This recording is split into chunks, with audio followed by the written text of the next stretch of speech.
Hello all of you. આ લેક્ચરમાં આપણે છે દાખલાઓ છે જોવાના છીએ. દાખલા નંબર 1 અહીંયા છે દીધો છે. દાખલો શરૂઆત કરીએ કઈ રીતના દાખલાઓ છે કરવા ઇન્ડક્શન મોટરના. એમસીક્યુ ના દાખલા તો એમને તમને આવડી જશે. મોટા મોટા દાખલા કરશો તો. બરાબર. એક 6 પોલ વાળી 3 ફેઝ ઇન્ડક્શન મોટરને 440-50 હર્ટ્ઝ 3 ફેઝ સપ્લાય આપવામાં આવે છે. એટલે કે પહેલા તો તમારે છે એનું સોલ્યુશન કરીએ આપણે. આનું છે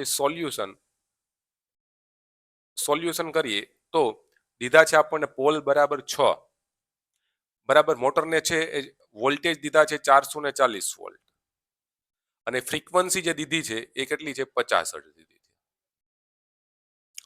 બરાબર છે. રોટરમાં ઉત્પન્ન થતા ઈએમએફ ની આવૃત્તિ 2 હર્ટ્ઝ દીધી છે. એટલે કે રોટરમાં ઉત્પન્ન થતા એને એફ ડેશ કહેવામાં આવે છે 2 હર્ટ્ઝ. મેં તમને કીધું હતું રોટરમાં કેટલી ફ્રીક્વન્સી ઇન્ડ્યુસ થાય. રોટરમાં ઈએમએફ જે ઇન્ડ્યુસ થાય એની ફ્રીક્વન્સી શું હોય છે? એ સ્લીપ ફ્રીક્વન્સી ઉપર આધાર રાખે છે. તમને કીધું હતું ને, બરાબર. તો પેલા તો સિંક્રોનસ સ્પીડ શોધવાની છે એટલે કે એનએસ શોધવાની છે. બીજી વસ્તુ રોટરની સ્પીડ શોધવાની છે એટલે કે એનઆર શોધવાની છે. ત્રીજી વસ્તુ છે સ્લીપ શોધવાની છે એટલે એસ શોધવાનું છે. એટલી વસ્તુ શોધવાની છે. જો તમારાથી આ દાખલો ઈઝી જ છે, થતો હોય તો કરો, નગર 5 મિનિટ પછી હું કરવાનો જ છું. કરો દાખલો આ.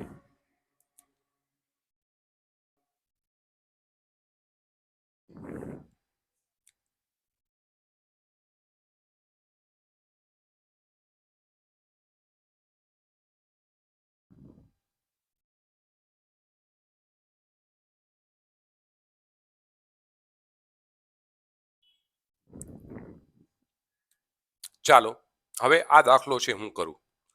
સિમ્પલ છે. પહેલા તો મારે શોધવાનું છે એનએસ. પહેલા તો સ્લીપ શોધવી છે ને. આપણે શું શોધવું છે? સ્લીપ શોધવી છે. સ્લીપનું ઇક્વેશન તમને ખબર છે બધાને. શું છે સ્લીપ પર ટકાવારી સ્લીપ બરાબર એનએસ માઇનસ એન.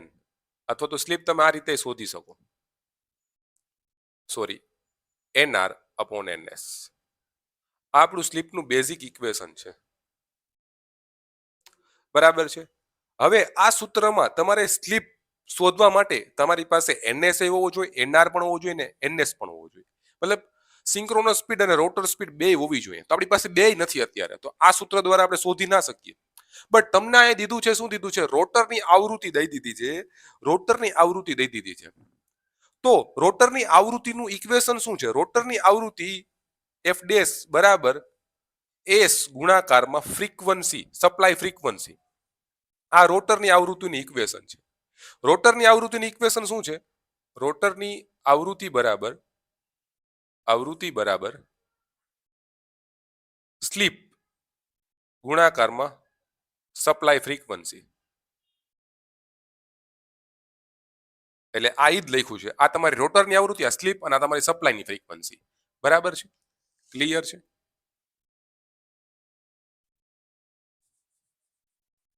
ચાલો, ક્લિયર છે. તો આ સૂત્ર પરથી તમને છે રોટરની ફ્રીક્વન્સી દઈ દીધી છે 2 હર્ટ્ઝ, તો 2 મૂકી દો. સપ્લાય સ્લીપ દીધી નથી, સ્લીપ ગોતવાની છે. ગુણાકારમાં ફ્રીક્વન્સી દઈ દીધી છે તમને, સપ્લાય ફ્રીક્વન્સી 50 હર્ટ્ઝ. 50 હર્ટ્ઝ તો 2/50. આ બાજુ આવે તો ભાગાકારમાં બરાબર આ તમારી સ્લીપ. 2/50 તો 1/25 બરાબર એસ. તો સ્લીપની કિંમત કેટલી આવશે કયો? સ્લીપની કિંમત કેટલી આવશે કયો મને? કોણ કહેશે સ્લીપની કિંમત? ચલો જલ્દીથી કયો.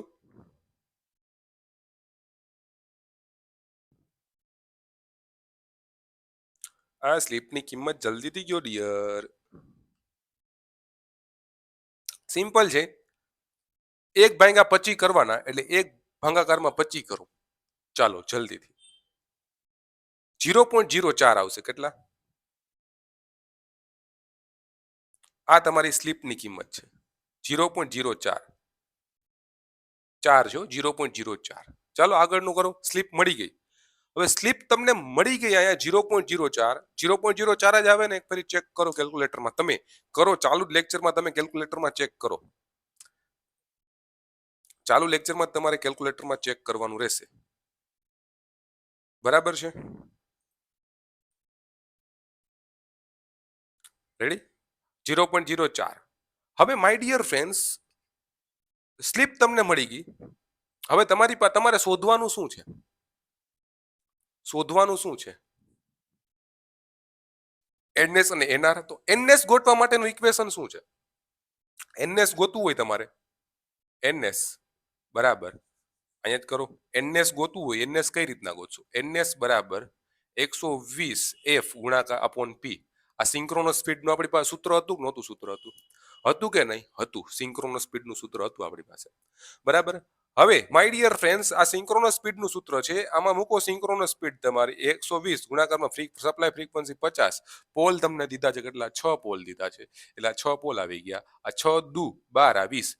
2 ગુણાકારમાં 5, 20 ગુણાકારમાં 50 કરો. એનએસ બરાબર 20 ગુણાકારમાં 50, 5 દુ 10, એટલે એનએસ ની કિંમત આવી ગઈ 1000 આરપીએમ. આરપીએમ નું ફૂલ ફોર્મ શું થાય? કોણ કહેશે? રોટેશન પર મિનિટ. એટલે કે પર મિનિટ 1000 આટા ફરે છે. એનએસ 1000 આરપીએમ, 1 મિનિટમાં 1000 આટા ફરે. રોટેશન પર મિનિટ આરપીએમ નો ફૂલ ફોર્મ, બરાબર. એનએસ બરાબર 1000 આરપીએમ આવી ગઈ. હવે માય ડિયર ફ્રેન્ડ્સ, આ ઇક્વેશનમાં એનએસ છે, સ્લીપે છે, તો તમને એનઆર મળી જાય કે ના મળી જાય? Yes or no? એનઆર મળી જાય કે ના મળે? આને સૂત્રનો કરતા બનાવવો પડે કે ના બનાવવો પડે? આને સૂત્રનો કરતા બનાવવો પડે કે ના બનાવવો પડે? કોણ કહેશે? આ એનઆર ને સૂત્રનો કરતા બનાવવો જોશે. તો એનઆર ને સૂત્રનો કરતા બનાવવા માટે એનએસ ને પેલા આ બાજુ જવા દે, એટલે કે એસ ગુણાકારમાં એનએસ બરાબર એનએસ માઇનસ એનઆર. બરોબર છે? ક્લિયર? અહીંયા તમને ક્લિયર થઈ ગઈ આ વસ્તુ, બરાબર છે? એનઆર, એનઆર કેમ કે તમારે એનઆર જોઈએ છીએ. એનઆર નો મતલબ શું થયો? રોટરની ગતિ તમારે જોઈએ છીએ. તો રોટરની ગતિ માટે પહેલા તમારી પાસે કાંઈ નહોતું આમાંથી, તો પહેલા આપણે સ્લીપ ગોઈતી, સ્લીપ મળી ગઈ. ચાલો, પછી તમારે આની અંદર એનએસ જોઈએ, તો એનએસ ગોઈતો 120 એફ બાય પી, તો એનએસ મળી ગયું. આ બે તમને મળી ગઈ, સ્લીપ અને એનએસ. તો તમારે એનઆર એક જ વેરિયેબલ છે, તો એનઆર ને સૂત્રોનો કરતા બનાવવો પડે કે ના બનાવવો પડે? બનાવવો પડે. તો એનઆર ને સૂત્રોનો કરતા બનાવીએ તો આ તમારું આ બાજુ વહી જશે, તો એસ ગુણાકારમાં એનએસ વધ્યું એનએસ માઇનસ એનઆર. હજી આને સૂત્રનો કરતા તમારે બનાવવો છે, આને સૂત્રનો કરતા તમારે બનાવવો છે. તો માય ડિયર ફ્રેન્ડ્સ, આને સૂત્રનો કરતા બનાવવો છે તમારે એનઆર ને, તો તમે હવે શું કરશો? તો જો આ તમે એસ છે, એસ ગુણાકારમાં એનએસ બરાબર બરાબર. હવે આ એનએસ છે, આ બાજુ આવી જાય, પ્લસ છે, આ બાજુ આવે તો કેવો થઈ જાય? માઇનસ થઈ જશે. એટલે માઇનસ તમારો એનએસ બરાબર માઇનસ એનઆર. આ બાજુ માઇનસ એનઆર આવી ગયો છે. બે બાજુ માઇનસ માઇનસ થી ગુણી નાખો, એટલે માઇનસ માઇનસ શું થઈ જાય? પ્લસ થઈ જશે. માઇનસ માઇનસ શું થઈ જાય? તમારા પ્લસ થઈ જાય. માઇનસ પ્લસ શું થઈ જાય? માઇનસ થઈ જાય. બરાબર. પ્લસ પ્લસ શું થઈ જાય? તમારા પ્લસ જ રહી. આ વસ્તુ યાદ રાખો. માઇનસ માઇનસ નો ગુણાકાર પ્લસ થઈ જાય, માઇનસ પ્લસ નો ગુણાકાર માઇનસ થઈ જાય, પ્લસ પ્લસ નો ગુણાકાર પ્લસ થાય. બરાબર, એટલી વસ્તુ. હવે તમે ગુણો બે બાજુ, બે બાજુ ગુણી નાખવાનું, કેમ કે માઇનસ મારે કાઢી નાખવું છે અહીંથી. એટલે બે બાજુ તમે કેટલા વડે? માઇનસ વડે ગુણશો. અહીંયા માઇનસ વડે ગુણો તો માઇનસ માઇનસ શું થઈ જાય? માઇનસ વડે ગુણો માઇનસ માઇનસ આ પ્લસ થઈ જાય. એટલે કે માઇનસ એસ એનએસ, માઇનસ આ ગુણ્યું તો આની અંદર માઇનસ ગુણ્યા છે, પ્લસ એનએસ બરાબર એનઆર, બરાબર એનઆર. એટલે આ ઇક્વેશન થઈ જશે તમારું NS minus S into NS બરાબર એનઆર. બરાબર. હવે એનઆર ની કિંમત શોધીએ તો એનએસ ની કિંમત મૂકો 1000 માઇનસ સ્લીપ ની કિંમત મૂકો 0.04. કેટલી છે? 0.04, 0.04 ગુણાકારમાં 1000 માઇનસ એનઆર બરાબર એનઆર. ચાલો ચાલો, કયો મને જલ્દીથી.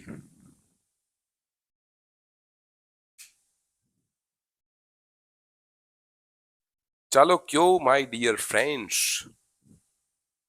ચાલો જલ્દીથી કયો.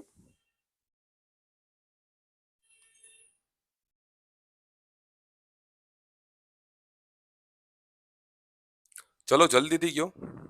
કોણ કહેશે જલ્દીથી? આ મેં તમને બધું ડિટેલમાં તમને કીધું છું. સૂત્ર તમે કયો જલ્દીથી. ચાલો કેલ્ક્યુલેટર કરો, તમે કેલ્ક્યુલેટર કરો.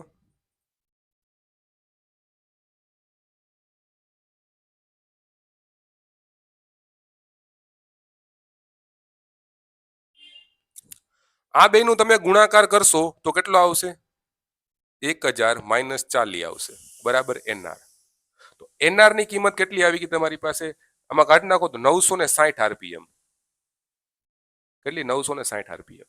આ તમારી રોટરની સ્પીડ છે, આ તમારી છે સિંક્રોનસ સ્પીડ છે આરએમએફ ની, રોટેટિંગ મેગ્નેટિક ફિલ્ડની. હવે સર તમે તો આખું આ ડેરિવેશન કરી નાખ્યું, એનઆરઆઈ થી તમે એનઆર ને કરતા બનાવ્યો ને મારે હું દર ફેલે કરતા બનાવવાનો, મારે દર ફેલી કરતા બનાવવાનો ના. ડાયરેક્ટ તમે એક ઇક્વેશન યાદ રાખી શકો કે ભાઈ તમને એનઆર પૂછે તો એનઆર નું ડાયરેક્ટ ઇક્વેશન યાદ રાખી શકો 1 - s ઇન્ટુ ns. આ ઇક્વેશન ડાયરેક્ટ યાદ રાખી શકો 1 - s ગુણાકારમાં ns જો કરવું હોય તો. બાકી તો તમે આને સૂત્રનો કરતા બનાવો, આને આ બાજુ જવા દો, બરાબર, આને પછી આ બાજુ જવા દો, જેવી આપણી રીતના આમ કર્યું એમ કરી શકો તમે. આ ઇક્વેશનમાં તમે ડાયરેક્ટલી એના આ બધી કિંમત પુટ કરીને પણ તમે આપણે રોટરની સ્પીડ તમે શોધી શકો, બરાબર છે. આ આપણો દાખલો થઈ ગયો કમ્પ્લીટલી, બરાબર. લખી લ્યો. હવે હું બીજો દાખલો તમને કરાવીશ. દાખલાની તઈ પ્રેક્ટિસ છે એ કરવાની છે આપણે, તો લખી લ્યો. ચાલો માય ડિયર ફ્રેન્ડ્સ, આ બીજો દાખલો છે જે કર્યો તમે. બીજો દાખલો કે ભાઈ 4 પોલ વાળી motor 60 hertz 3 phase induction મોટરને full load slip 3% છે, તો મોટરની ફૂલ લોડ સમયની ગતિ શોધો. એટલે જો પેલા તો એનું સોલ્યુશન કરીએ આપણે, શું થાય. અને ઈઝી છે, તમે કરી શકો આ દાખલો. પેલી વાત તો પોલ કેટલા છે તમને કોઈ કહે તો સાહેબ પોલ છે ને 4 છે, ફ્રીક્વન્સી છે એ 60 હર્ટ્ઝ છે, અને ફૂલ લોડ સ્લીપ છે, જે સ્લીપ તમને દીધી છે કેટલી છે, ફૂલ લોડ બુલ લોડ સ્લીપ કેટલી દીધી છે 3% છે. તો મોટરની ફૂલ લોડ સમયની ગતિ શોધો. એટલે કે મોટરની રોટરની ગતિ શોધવાની છે, બીજું શું શોધવાનું છે, તો કે ભાઈ કેટલી એનઆર ની ગતિ શોધવાની છે. પેલા તો ફર્સ્ટ ઓફ ઓલ એનઆર શોધવું છે. મેં હમણાં ઇક્વેશન લગાડ્યું હતું. એનઆર નું શું ઇક્વેશન હતું? એનઆર બરાબર ns કૌંસમાં 1 - s. તો આમાં ns જોશે, સ્લીપ તો છે, ns જોશે તમારે, ns જોશે તો ns બરાબર ns કઈ રીતના મળશે? ns બરાબર 120 f અપોન p. તો 120 ગુણાકારમાં 50 હર્ટ્ઝની ફ્રીક્વન્સી, પોલ કેટલા છે 4 દીધા છે, તો કેટલા આવી જશે? 4 તેરી 12 એટલે 30 ગુણાકારમાં 50, 5 તેરી 15 એટલે 1500 આરપીએમ. 2 જીરો લગાડી દેવાના, 1500 આરપીએમ. બરાબર છે, ક્લિયર છે એટલી વસ્તુ. ns ની વેલ્યુ 1500 આરપીએમ આપી દીધી છે, સ્લીપની વેલ્યુ ટકાવારીમાં છે, તો ફાઇન્ડ કરો કેટલી વેલ્યુ થાય. કેટલી? 2 જીરો છે તો 0.03, 2 જીરો આવી ગયા, 0.03. માય ડિયર ફ્રેન્ડ્સ, આની અંદર વેલ્યુ કિંમત મૂકીએ. એનઆર બરાબર ns માઇનસ ns કૌંસમાં 1 - s. તો એનઆર બરાબર ns ની કિંમત કેટલી છે? ns ની કિંમત 1500 આરપીએમ છે એ મળી. 1 - s ની કિંમત કેટલી મળી? 0.03. તો એનઆર બરાબર 1500, 1 - s 0.03 કરો તો કેટલા આવે? 1 - 0.03 કરો તો કેટલા આવે? કોણ કહેશે? અને જો આવું ન આવડતું હોય, કેલ્ક્યુલેટર વાપરતા ન આવડતું હોય, તો તમે શું કરો? ચાલો કેલ્ક્યુલેટ કરો. તમે રાહ જોઉં છું, તમારી રાહ જોઈએ આપણે.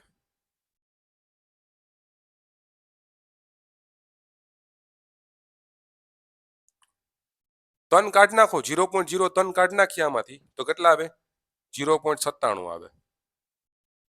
હવે આ પોઈન્ટ વાળું સાહેબ, પોઈન્ટ વાળામાં અમને ખબર ના પડે તો શું કરો હવે તમે? તો માય ડિયર ફ્રેન્ડ્સ, આનું સોલ્યુશન તમે આવી રીતના કરી શકો. પોઈન્ટ વાળું અહીંયા કેલ્ક્યુલેટર તો હોય નહીં, તો 0.03 નહીં લખવાનું, આને 3 ભાંગા હોદ લખવાના. કેટલા? 3 ભાગાકારમાં હોદ લખવાના. બરાબર, સોલ્યુશન કરતા શીખવાનું. હવે આ બાજુ શું આવી ગયા તો કેટલા આવશે? એનઆર બરાબર 15. પેલા હાલો આનું સોલ્યુશન કરી નાખીએ. 1 - 3 ભાંગા સોનું, 1 - 3 ભાંગા હોનું સોલ્યુશન સાઈડમાં કરી નાખીએ. તો આ શું આ બાજુ આવી જાય એટલે 100 - 3 ભાગાકારમાં 100 એટલે કેટલા આવી જાય? 97 ભાગાકારમાં 100. 100 માંથી 3 જાય તો 97 આવે, 97 ભાગાકારમાં 100 એટલે 1500 ગુણાકારમાં આનું સોલ્યુશન થઈ ગયું કેટલું? 97 ભાગાકારમાં 100. આ 0 0 કટ થઈ ગયા. તો એનઆર ની કિંમત કેટલી આવી ગઈ? 15 ગુણાકારમાં 97. ચલો કરો 15 ગુણાકારમાં 97. કરો કરો. કેટલી આવશે 15 ગુણાકારમાં 17 કરો છો તો એનઆર બરાબર આવશે તમારી 1500 ને કેટલી 44 આરપીએમ. કેટલી આવશે? સોરી, 1555 આવશે. કેલ્ક્યુલેટર કર્યું તું મેં હમણાં. 1555 આરપીએમ. Sorry, 1455 RPM. 1500 ની 1400. આ તમારી કિંમત આવી ગઈ 1455 આરપીએમ. ક્યારે હું રોટરની સ્પીડ હું એના કરતા વધારે હોય ના હોય ક્યારે 1500 આરપીએમ કરતા. 1455 આરપીએમ આનો તમારો ફાઇનલ જવાબ છે, આવે છે. ચેક કરવું હોય તો કરી લ્યો તમે. ક્લિયર છે? બધા વિદ્યાર્થીઓને ક્લિયર છે my dear friends? Yes or no? બધા વિદ્યાર્થીઓને ક્લિયર હોવું જોઈએ માય ડિયર ફ્રેન્ડ્સ. બરાબર છે? ઓકે. તો હવે નેક્સ્ટ એક્ઝામ્પલ ઉપર ફોકસ કરીએ. તો ડિયર ફ્રેન્ડ્સ, આ બે દાખલા છે હું તમને હોમવર્કમાં હવે આપું છું. બરાબર, જે આપણે દાખલા કર્યા એ જ કન્સેપ્ટના દાખલાઓ છે, હોમવર્કમાં તમને આપું છું. એક 4 પોલ 50 હર્ટ્ઝ 5 HP વાળી 3 ફેઝ ઇન્ડક્શન મોટરને 440 વોલ્ટ આપવામાં આવે ત્યારે 440 આરપીએમ થી ફરે છે. આ સમયે મોટરની સ્લીપ ટકાવારીમાં શોધો. જવાબ આપી દીધો છે. સેમ આ સેકન્ડ દાખલો છે, એના જવાબ મેં તમને આપી દીધા છે. ઈઝી છે, તમારાથી થઈ જશે હવે આ દાખલા. બરાબર, તો દાખલાના કન્સેપ્ટ પૂરા. હવે આપણે મળીશું આપણા નેક્સ્ટ લેક્ચરમાં. Thank you guys, bye bye.